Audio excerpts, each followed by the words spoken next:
नमस्कार, मैं हूं राहुल शर्मा। आप देख रहे हैं SP9 न्यूज। स्वागत है आप सभी का हमारे इस खास प्रोग्राम में। और प्रोग्राम की शुरुआत गुलाम नबी आजाद से। गुलाम नबी आजाद को लेकर एक बड़ी खबर सामने आई है और खबर यह है कि एक नई राजनीतिक पार्टी बनाने जा रहे हैं आजाद। जी हाँ, अभी तक ये देखा जा रहा था कि आजाद पंछी की तरह उड़ तो गए, लेकिन कोई ठिकाना नहीं मिल रहा था।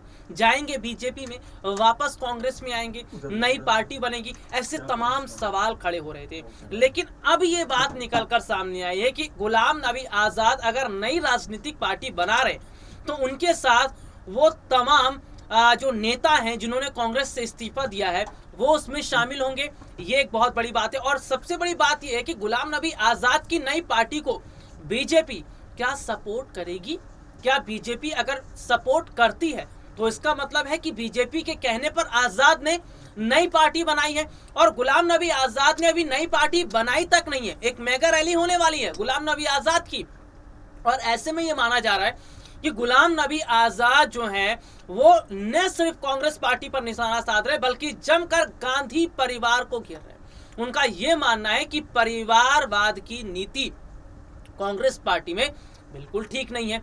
परिवारवाद की इसी नीति की वजह से, या यही जो परिवारवाद है, इसी परिवारवाद की वजह से उन्हें नुकसान हुआ है, जिस वजह से उन्हें कांग्रेस पार्टी छोड़नी पड़ी है।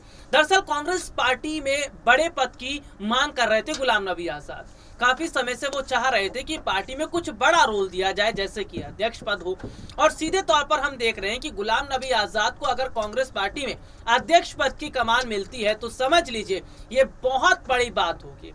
हालांकि अब तो बहुत बड़े हद तक तस्वीर साफ है, पिक्चर क्लियर है। और पिक्चर क्लियर हो रही है, इसका मतलब है कि अब ये बात जो सामने निकल कर आई है कि शायद आने वाले समय के अंदर गुलाम नबी आजाद अगर नई पार्टी बना रहे हैं तो उस पार्टी को बीजेपी जरूर सपोर्ट करेगी। क्योंकि बीजेपी ने जिस तरह से पंजाब में हमने देखा था, कैप्टन अमरिंदर ने नई पार्टी बनाई और बीजेपी ने कैप्टन की पार्टी को खोलकर सपोर्ट किया था।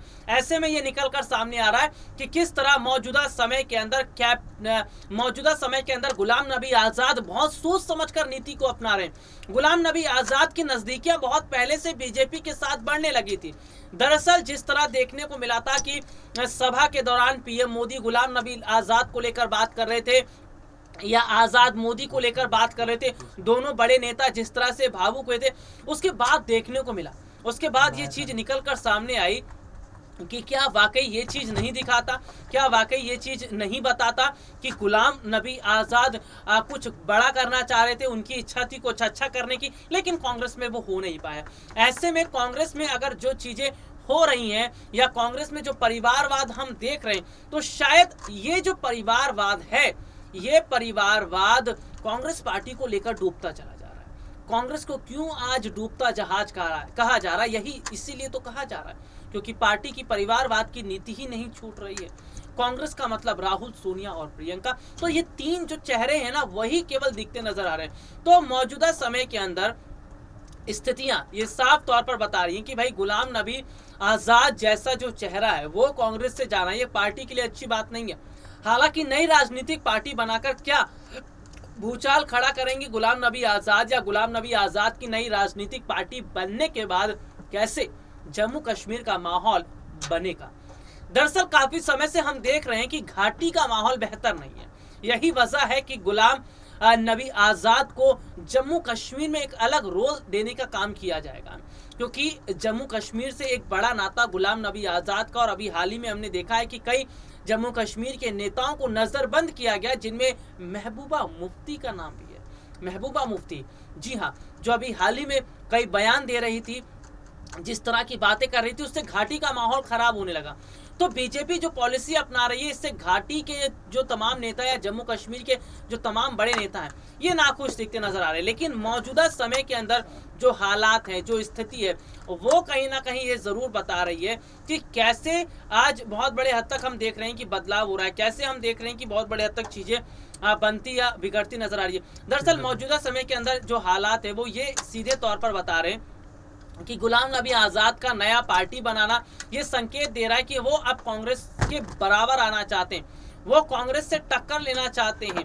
और गुलाम नबी आज़ाद की ये जो नई पार्टी है, इसका क्या रोल चुनावों पर रहेगा, 2024 पर कितना फर्क पड़ेगा, जम्मू कश्मीर का माहौल कितना बदलेगा, ये तमाम ऐसे सवाल हैं जो निकलकर जरूर सामने आ रहे हैं। लेकिन कहीं ना कहीं ये जो बात निकलकर सामने आई है कि गुलाम नबी आज़ाद जैसे वरिष्ठ नेता का कांग्रेस से अलग हो जाना, ये पार्टी के लिए बिल्कुल बेहतर स्थिति दिखती नजर नहीं आ रही है। हालांकि इन सब के बीच ये बात जरूर दिखाई दे रही है कि कांग्रेस से तमाम और नेताओं के इस्तीफे होने की खबर और तमाम और नेताओं का कांग्रेस छोड़ने की बात, ये सीधे तौर पर इससे कांग्रेस की स्थिति और खराब हो रही है। क्योंकि कांग्रेस पार्टी के लगातार जो गिरती हालत है या पार्टी के लगातार जो समीकरण बिगड़ रहे हैं, ये तो ऐसे बता रहे हैं कि शायद इन्हें आने वाले समय के चुनावों में और नुकसान होता नजर आएगा। क्योंकि अभी से जिस तरह डूबती नैया आज पार्टी की दिखाई दे रही है, वो कहीं ना कहीं बताती है कि तमाम नेता कहीं ना कहीं अपनी चलाना शुरू कर चुके हैं। क्योंकि जिस तरह से हम देख रहे हैं कि राहुल हो, प्रियंका हो या फिर सोनिया गांधी, इन तमाम नेताओं की अपनी अपनी हिस्ट्री है। ये तमाम नेता अपनी अपनी सोच के हिसाब से चलते हैं।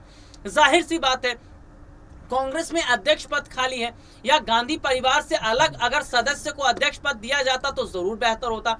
लेकिन यहाँ आज हम जो स्थिति देख रहे हैं वो ये बता रही है कि अध्यक्ष पद को लेकर सबसे ज्यादा मारामारी अगर कांग्रेस में है तो सोनिया गांधी की वजह से।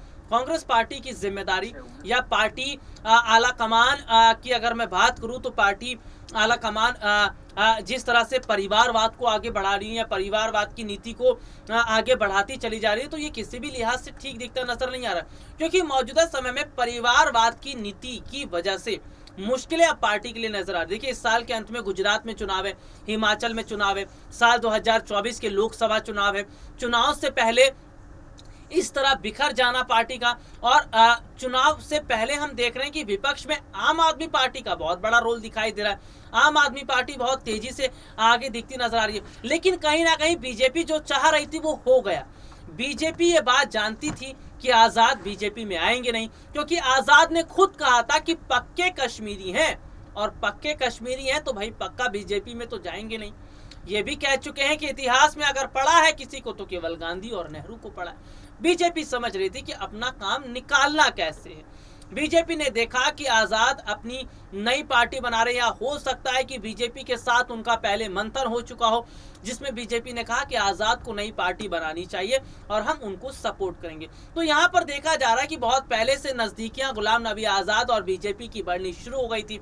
बीजेपी के राष्ट्रीय अध्यक्ष जेपी नड्डा, जिनका अचानक से गुलाम नबी आजाद के प्रति प्रेम जाग उठा था, ये प्रेम कहीं ना कहीं बता रहा था कि क्या वाकई जिस तरह से हम देख रहे हैं कि बीजेपी ने अचानक से आज़ाद को याद करना शुरू कर दिया। जेपी नड्डा ने कहा कि मुझे बहुत दुख हो रहा है कि आज़ाद की स्थिति इस तरह से या कांग्रेस की हालत ये। दरअसल हम ये देख रहे हैं कि आज़ाद और बीजेपी का रिश्ता उस वक्त से जुड़ गया था जब सदन के अंदर का पूरा माहौल बना था, तब से कांग्रेस के और आज़ाद के रिश्ते खराब होने शुरू हो गए थे। तो अब ये बात निकल कर सामने आई है, क्या आने वाले समय के अंदर आज़ाद की नई पार्टी को सपोर्ट बीजेपी करेगी तो क्या बड़ा फायदा नहीं मिलेगा? आज के लिए इतना ही, आपसे फिर दोबारा मुलाकात होगी, तब तक के लिए इजाजत दीजिए, नमस्कार।